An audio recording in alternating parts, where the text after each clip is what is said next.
Je n'ai pas changé d'un résultat de ce jour à aujourd'hui. Et quand j'ai eu le président Yonga Traoré, à l'époque, à Niamey, qui me demandait mon sentiment et mon soutien, le président Yonga, nous avons fait beaucoup ensemble, nous avons été ministres dans le gouvernement successif.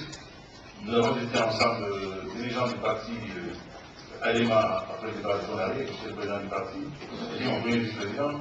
Ce que je peux vous dire, paternellement, c'est qu'aujourd'hui, vous êtes en charge du pays pour un intérim constitutionnel de 21 jours au moins, 40 jours au plus. Si, et cela, normal, j'ai souscrit.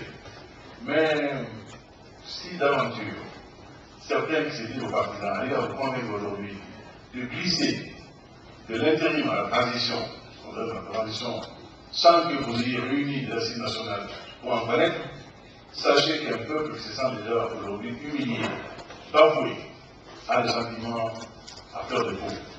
Et cela pourrait, beaucoup pourraient penser que vous êtes le produit de la CEDEAO qui, hélas, a déjà commis beaucoup d'erreurs dans la gestion de notre politique nationale malienne.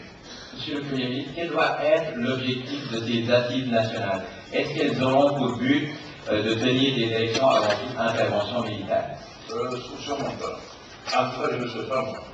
Parce qu'il n'est pas question que par ce biais-là, nous fassions en sorte d'indiquer à nos frères qu'ils ne sont pas maliens, que nous ne pouvons tomber sans eux.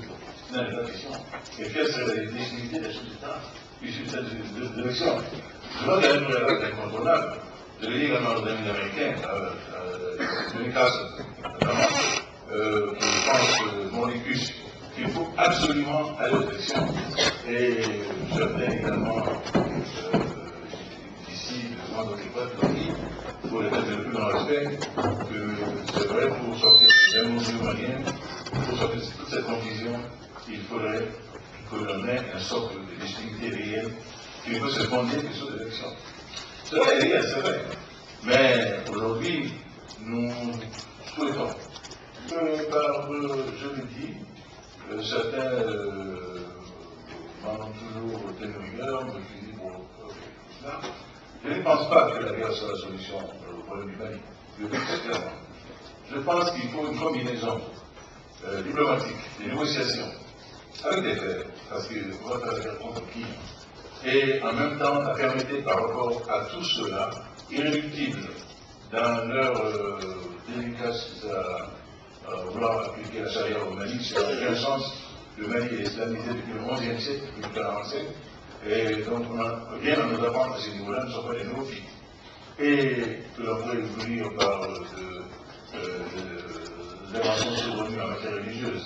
Et d'ailleurs, l'imam de et des Séoul, dans la faire des sons, quand ils ont prétendu lui imposer de fermer tous les haut-parleurs de la ville, tous ceux qui appelaient à la prière, mais j'étais à la Mecque, je suis désolé, on n'avait pas autrement les gens qui étaient à la Mecque, ni dans d'autres pays, non pays musulmans. Donc je crois qu'il faut une combinaison intelligente de deux choses.